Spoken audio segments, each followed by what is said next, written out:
सहकार प्रणाम। सहकार साथियों, आज के इस वीडियो में हम हरियाणा सहकारी समितियां अधिनियम 1984 की धारा 101 यानी कि सरचार्ज प्रोसीडिंग अधिभार कार्रवाई के बारे में चर्चा करेंगे, जो कि समितियों को वित्तीय कुप्रबंधन यानी कि फाइनेंशियल मिसमैनेजमेंट के खिलाफ कार्रवाई करने का अधिकार देते हैं। साथियों, अधिभार कार्रवाई यानी कि सरचार्ज प्रोसीडिंग समितियों द्वारा अपने अधिकारियों यानी कि ऑफिस बेयरर्स या कर्मचारियों एम्प्लॉयज़ के खिलाफ की जाने वाली कानूनी प्रक्रिया का एक रूप है, जो समिति के धन या परिसंपत्तियों का दुरुपयोग करते पाए गए हैं। यह गलत तरीके से इस्तेमाल की गई परिसंपत्तियों के मूल्य को वसूलने के लिए बनाया गया एक उपाय है, जिससे यह सुनिश्चित होता है कि समिति की वित्तीय स्वास्थ्य यानी कि फाइनेंशियल हेल्थ बरकरार रहे। यह समिति में गलत कार्यों को सुधारने के लिए एक ठोस कदम है।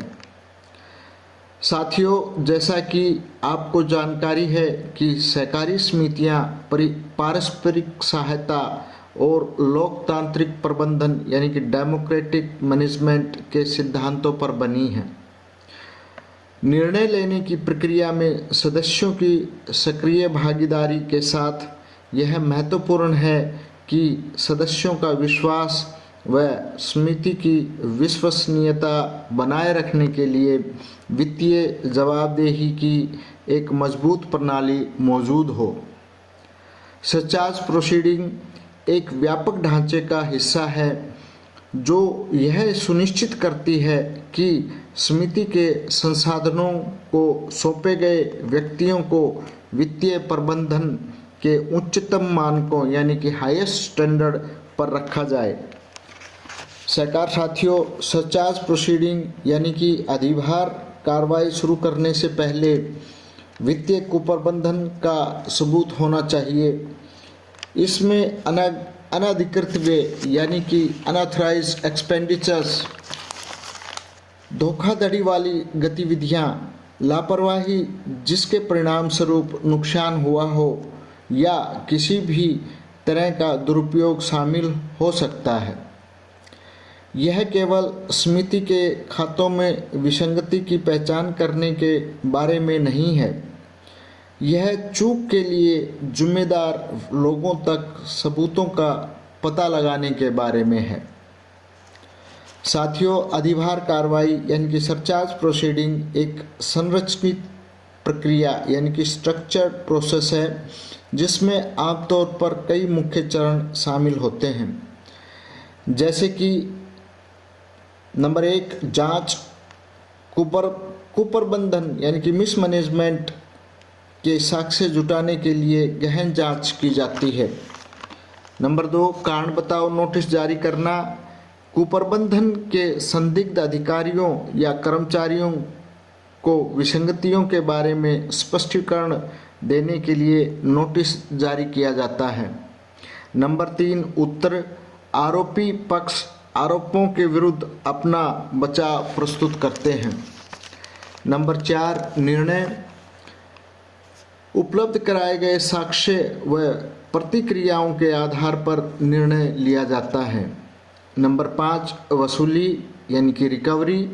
यदि निर्णय अभियुक्त के विरुद्ध होता है तो गबन की गई संपत्ति की वसूली की प्रक्रिया शुरू हो जाती है। साथियों, सहकारी समितियों की वित्तीय अखंडता की रक्षा में अधिभार कार्रवाई यानी कि surcharge proceeding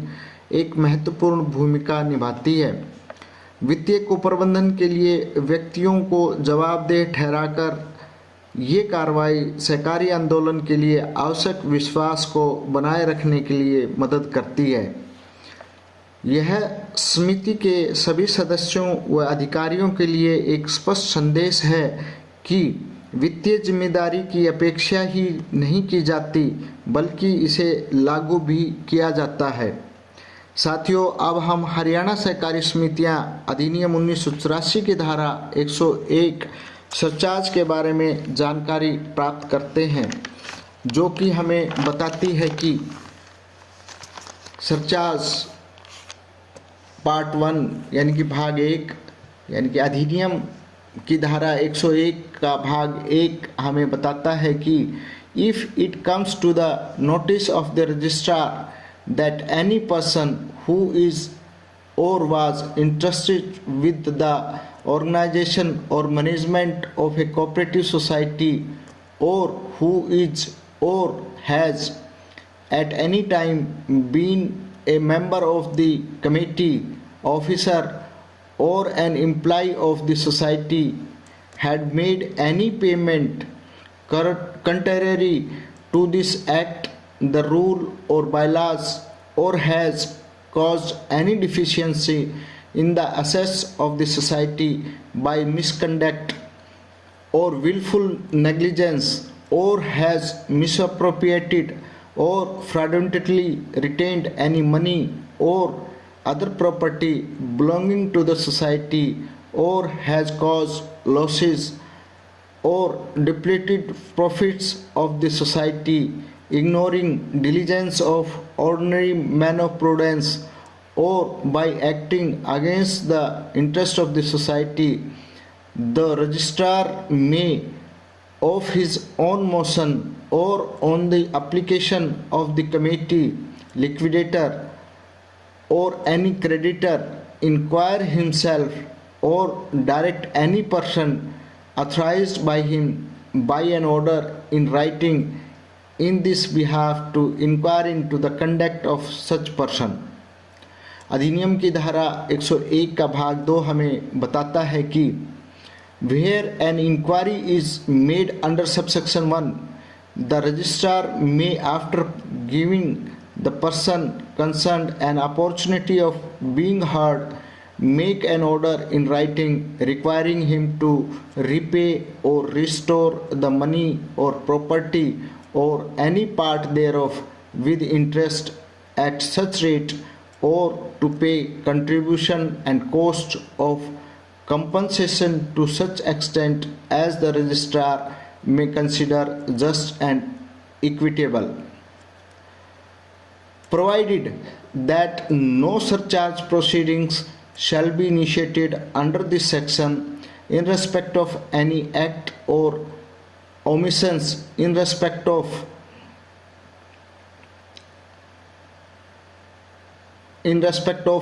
any act or omission in respect of a person against whom an inquiry is made, except within 5 years of date on which such act or omission was committed. However, any proceeding pending under this section in any court or before any authority shall continue as if the provisions of Haryana Cooperative Societies Amendment Act 2006 were not passed। साथियों, अधिनियम की धारा 101 हमें जानकारी देती है कि यदि रजिस्ट्रार के ध्यान में यह आता है कि कोई व्यक्ति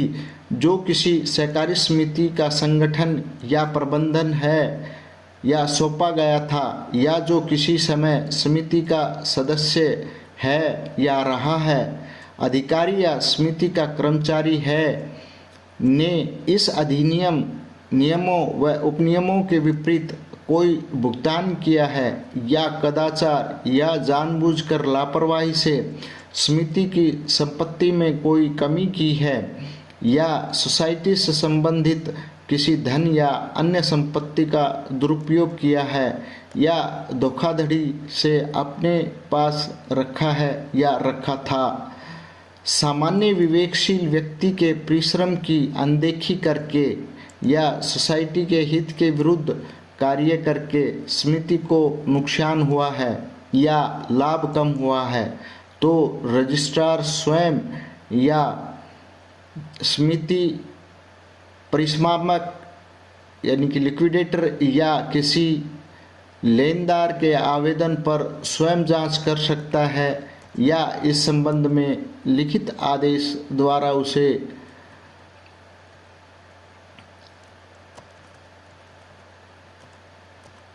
लिखित आदेश के द्वारा उसके द्वारा अधिकृत किसी व्यक्ति को ऐसे व्यक्ति के आचरण में जांच करने का निर्देश दे सकता है। अधिनियम की धारा 101 का भाग 2 हमें बताता है कि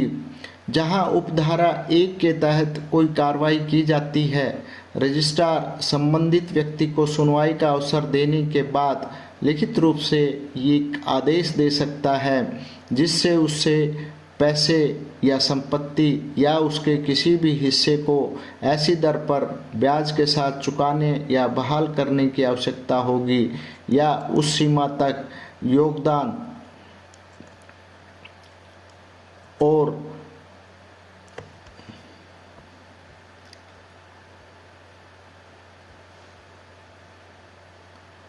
योगदान और लागत का या मुआवजे का भुगतान करना होगा जिसे रजिस्ट्रार उचित और न्यायसंगत मान सकता है, बशर्ते कि जिस व्यक्ति के खिलाफ जांच की गई है उसके संबंध में किसी भी कार्य या चूक के संबंध में उस तारीख से 5 साल के भीतर के अलावा जिस दिन ऐसा कार्य या चूक की गई थी, इस धारा के तहत कोई अधिभार कार्रवाई शुरू नहीं की जा सकती है।